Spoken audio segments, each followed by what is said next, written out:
libertad jurídica es una facultad o autorización para poder llevar a cabo la realización de ciertos actos o bien omitirlos.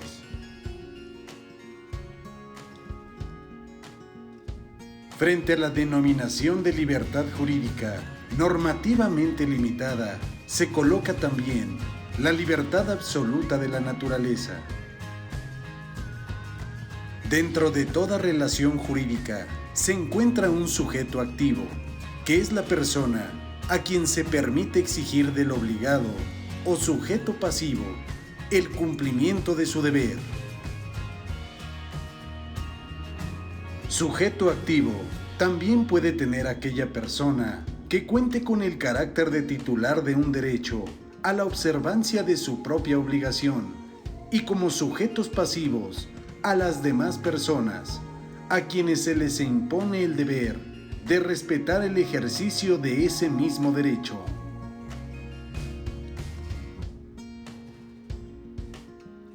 Por lo anterior, muchos autores han considerado a la libertad jurídica como una facultad de hacer o de omitir aquellos actos que no están ordenados ni prohibidos. En otras palabras, este derecho se refiere siempre a la ejecución o a la omisión de los actos potestativos.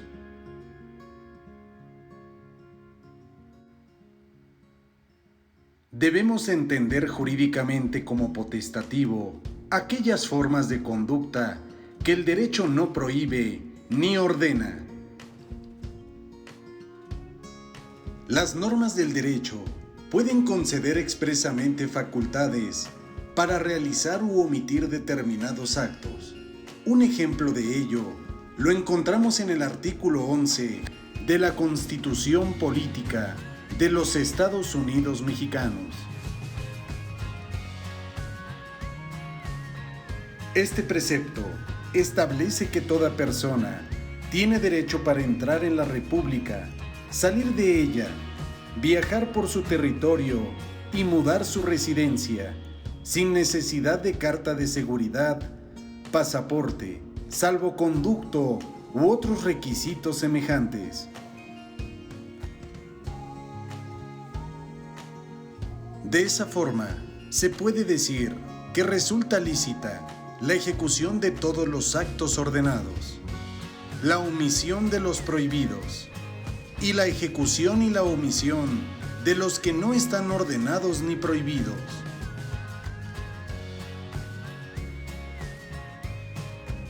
En tanto que deviene en ilícita la omisión de los actos ordenados y la ejecución de los prohibidos.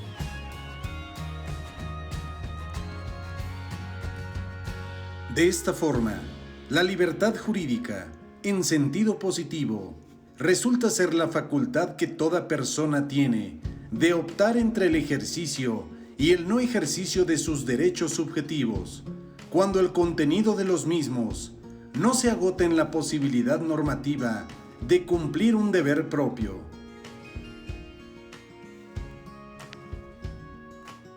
Entonces, la libertad jurídica se diferencia de la libertad porque aquella consiste en el derecho concedido al titular de la facultad independiente de optar entre el ejercicio y el no ejercicio de ésta.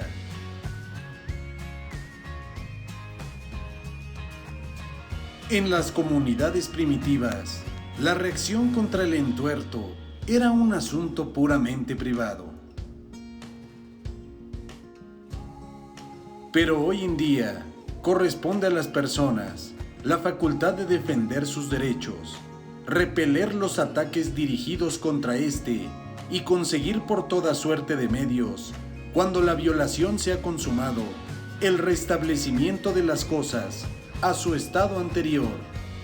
Para ello existen las leyes. Y es que la solución de las controversias y en general la tutela del derecho queda encomendada al poder público del Estado, apareciendo la función jurisdiccional. Esta función resulta de la sustitución de la actividad de los particulares por la del Estado en la aplicación del derecho a casos concretos. De esta forma, la función jurisdiccional puede definirse como la aplicación de normas jurídicas a casos concretos, aplicación que obliga a las personas y puede hacerse efectiva aún en contra de su voluntad.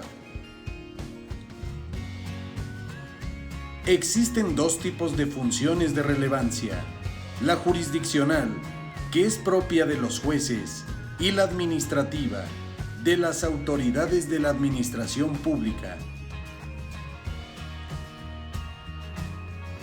En la función administrativa, el Estado obra por cuenta propia y tiene como finalidad la satisfacción directa de los intereses públicos garantizados por el derecho. Y en la función jurisdiccional, el Estado obra por cuenta ajena, es decir, porque alguien se lo solicita. Y su finalidad es suprimir todos los obstáculos que se oponen al cumplimiento de las normas jurídicas, garantizando en forma indirecta los intereses privados. Es una función que se orienta más hacia la protección de derechos subjetivos de los particulares. El aparato jurisdiccional solo puede moverse a instancia de las partes. El desempeño de la función de juzgar para todos los jueces es un deber jurídico, pero este deber deviene de una facultad concedida por el mismo derecho a las personas y en algunas ocasiones a otros órganos del Estado, como ocurre en el caso de la persecución y castigo de todos los delitos. A estos se les conoce como delitos perseguibles por oficio.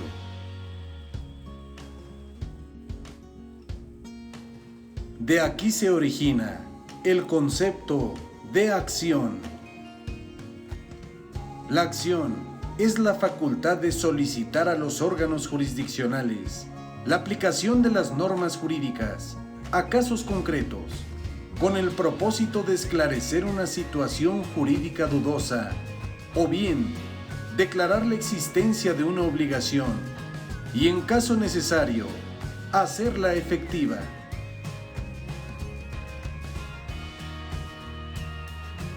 El derecho de acción se caracteriza por ser una facultad para invocar la autoridad del Estado para la defensa de un derecho. Por ende, para el derecho civil, la acción es un elemento del derecho que solo se destaca cuando éste es amenazado o violado. En cambio, para el derecho procesal, lo constituye el ejercicio de una facultad jurídica, ya que si el juez descubre que el derecho no existe, tiene la obligación de declarar que la acción es infundada.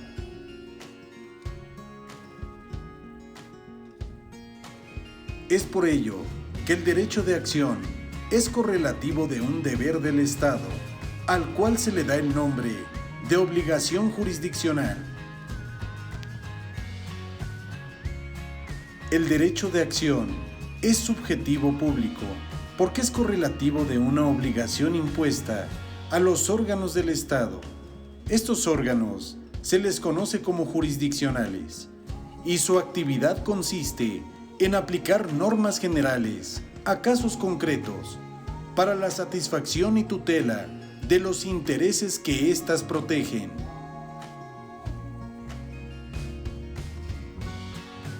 El derecho de acción también es relativo, porque corresponde a una obligación especial de una persona individualmente determinada.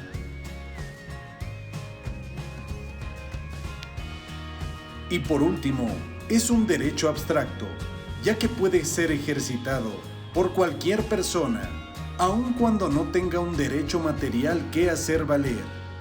No se trata de un derecho frente al adversario, sino de una facultad correlativa de una obligación estatal.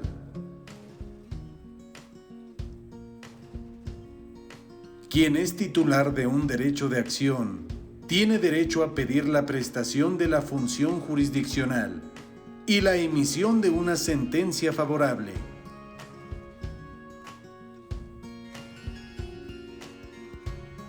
Es por ello que si la acción es la facultad de pedir de los órganos jurisdiccionales del Estado la aplicación del derecho objetivo a casos concretos, con el propósito de esclarecer una situación jurídica dudosa o que se declare la existencia de una determinada obligación, y en el caso se haga efectiva aún en contra de la voluntad del obligado.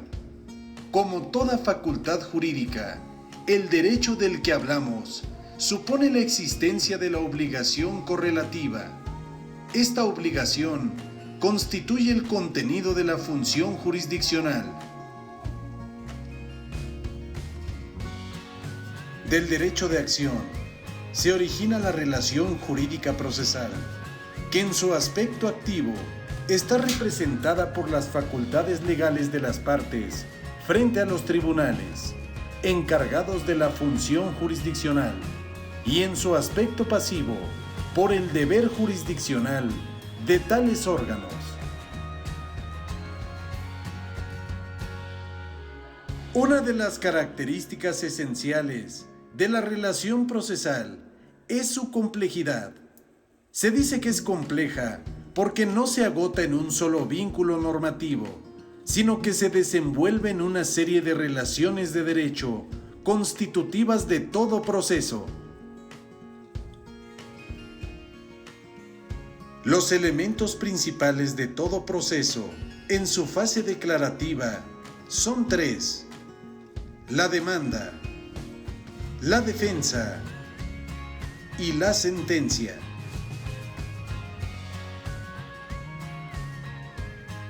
La demanda es un acto del demandante o actor. La defensa corresponde al demandado. Y la sentencia debe ser dictada por el juez. Tanto la demanda como la contestación o defensa tienden a un mismo fin: la emisión de una sentencia, o lo que es igual, la aplicación del derecho objetivo al caso singular para esclarecer una situación jurídica incierta o controvertida. Desde este punto de vista, tanto el actor como el demandado persiguen dentro del proceso exactamente el mismo propósito: una sentencia favorable. Una sentencia favorable para el actor será aquella que le conceda todo lo que solicita, mientras que para el demandado será aquella que lo absuelva de todas las prestaciones que se le reclamaron. Dentro de todo proceso, las relaciones entre las partes y los órganos jurisdiccionales y las que median entre estos y el demandado dan origen a los siguientes deberes y derechos. Para el actor o demandante, la facultad de provocar el ejercicio de la función jurisdiccional para la protección de un derecho, a fin de obligar al demandado a que se someta a la decisión judicial, y el deber de sufrir las consecuencias del ejercicio de la actividad jurisdiccional, tanto en las relaciones con el juez o tribunal, como en las relaciones con el demandado.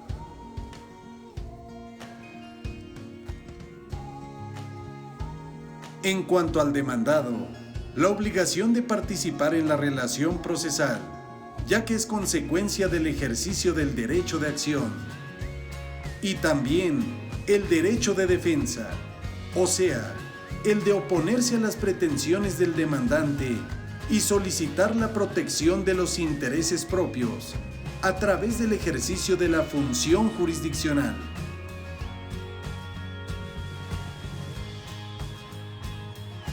Y en cuanto al juez, el deber de prestar su actividad y el poder de realizar los actos necesarios para emitir el fallo, representando al Estado.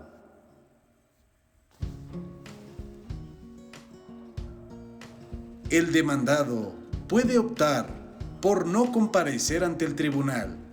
Esta actitud se le conoce como rebeldía y lo coloca normalmente en una situación de inferioridad dentro del proceso, pero su actitud no implica el incumplimiento de un deber y tampoco puede ser considerada como ilícita.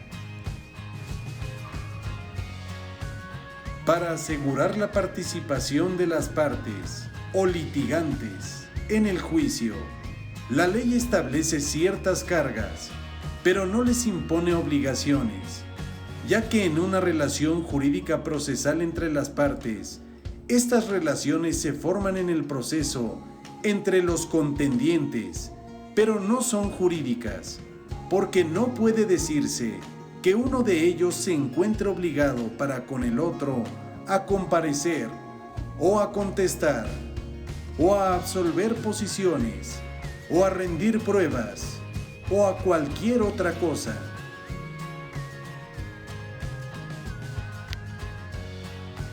Además de la fase declarativa, también se encuentra dentro del procedimiento una fase a la que se le denomina ejecutiva. La finalidad del proceso, en esta última, no estriba en declarar la existencia de una obligación, sino en conseguir de forma coactiva su observancia. La relación procesal de ejecución se constituye con la demanda de una medida ejecutiva.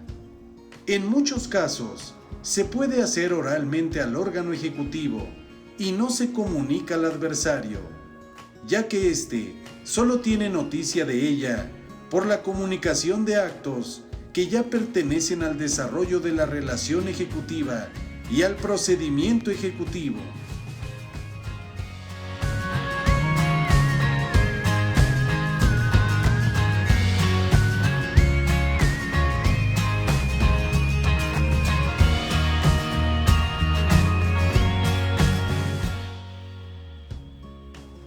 Tratándose del derecho de petición, nuestra Constitución, en su artículo 8, establece que los funcionarios y empleados públicos respetarán el ejercicio del derecho de petición siempre que éste se formule por escrito, de manera pacífica y respetuosa. En materia política, solo pueden hacer uso de este derecho los ciudadanos de la República.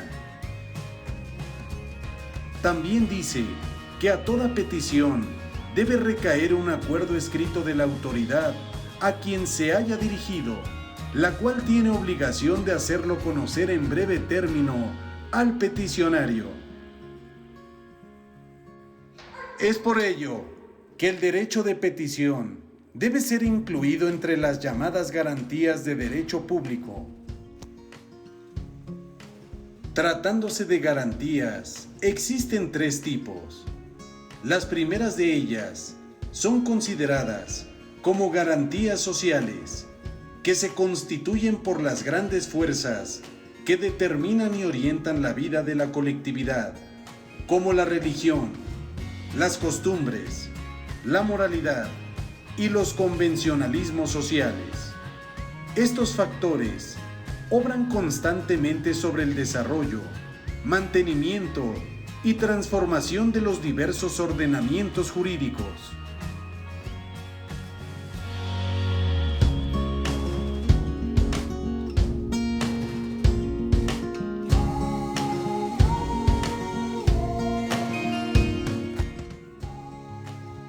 Las segundas son conocidas como garantías políticas y constituyen las relaciones de poder que existen entre los diversos estados cuando del orden internacional se trata, y los distintos órganos de cada institución política en el caso del orden nacional. La garantía política más importante del orden estatal es la separación de poderes, realizada en la organización del Estado. Esta separación de poderes puede hallarse intencionalmente dirigida hacia el establecimiento de una garantía de derecho público o llegar al mismo resultado por el simple hecho de existir. Y por último, tenemos a las garantías jurídicas, que se distinguen de las sociales y políticas, en que su acción puede ser calculada de antemano con toda certidumbre. Unas tienen como fin primordial asegurar la observancia del derecho objetivo y otras tienden principalmente a hacer respetar los derechos del individuo. Las instituciones jurídicas, a través de las cuales esas garantías pueden realizarse, se dividen a su vez en 4 especies. Primero, control de los actos de órganos o miembros del Estado por autoridades superiores, como controles administrativos, financieros y parlamentarios. Segundo, sistema de responsabilidad de los funcionarios del Estado. Tercero, organización jurisdiccional. Y cuarta, otros medios jurídicos de garantía de que los individuos pueden echar mano para la protección de sus derechos, como los derechos de acción y los derechos de petición. El derecho de petición implica no solo la facultad de formular peticiones por escrito, de manera respetuosa y pacífica, sino también la de obtener un acuerdo sobre ellas, que debe ser comunicado en breve término al solicitante. Como el de acción, el de petición debe también ser considerado como una facultad jurídica abstracta, en cuanto existe independientemente del derecho que eventualmente pueda tener el peticionario en relación con lo que solicita. Ello porque puede ser que tenga derecho a aquello que se pide o que no cuente con ese derecho. Pero el derecho en la obtención de lo solicitado no debe confundirse con el de petición, pues no es lo mismo hallarse facultado para pedir algo y obtener una respuesta, ya sea favorable o no, que tener derecho a aquello que se pide.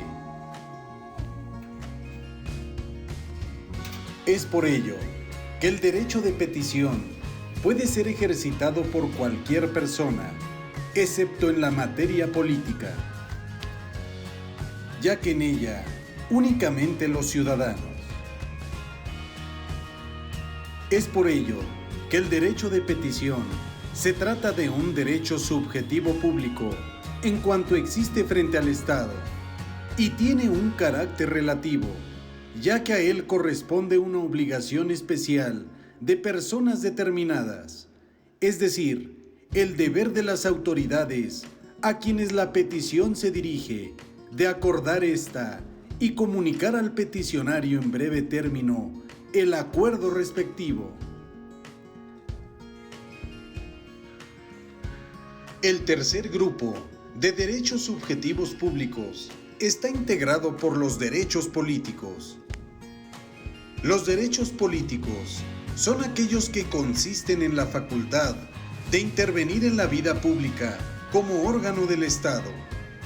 El derecho de voto es de índole política, porque es la pretensión de tomar parte en la elección de ciertos órganos, función que tiene asimismo carácter orgánico. De esa forma, el derecho de voto es simplemente la pretensión de intervenir por medio del voto en la elección de los órganos políticos. En base a ello, El derecho al sufragio no debe ser confundido con el acto mismo de votar, porque este último ya no es derecho político, sino el cumplimiento de una función. De esta forma, el derecho político es una facultad de intervenir en la creación de normas jurídicas generales, ya que el orden jurídico estatal es producido directa e inmediatamente por el pueblo. Es así que los derechos políticos le conceden al titular una participación en la formación de la voluntad estatal. Los derechos políticos son prerrogativas del ciudadano, pero no todas las prerrogativas cívicas tienen el carácter de derechos políticos. Esas prerrogativas son enumeradas por el artículo 35 constitucional, que establece como prerrogativas del ciudadano votar en las elecciones populares y poder ser votado para todos los cargos de elección popular. Además, hoy en día, los ciudadanos pueden votar en las consultas populares sobre temas de trascendencia e interés nacional.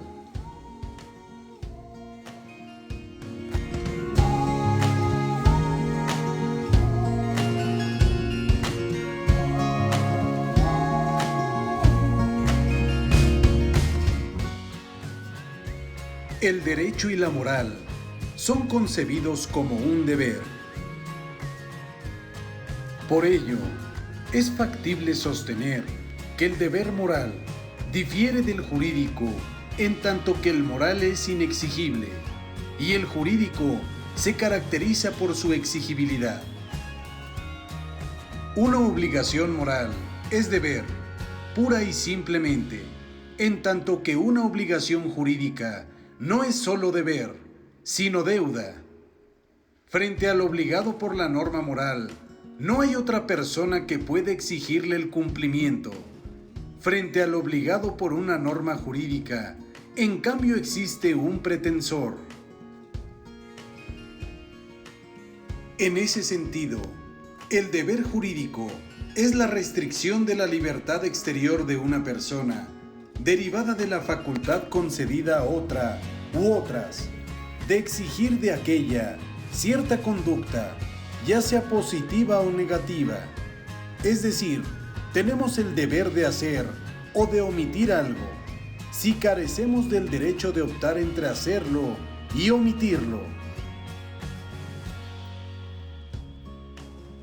Dicho de otro modo, cuando se nos ordena una acción, el deber jurídico es fundante del derecho de ejecutar la conducta obligatoria. Cuando se nos prohíbe un cierto acto, el deber es fundante del derecho a la omisión de la conducta ilícita. Es por ello que todo lo que está jurídicamente ordenado está jurídicamente permitido.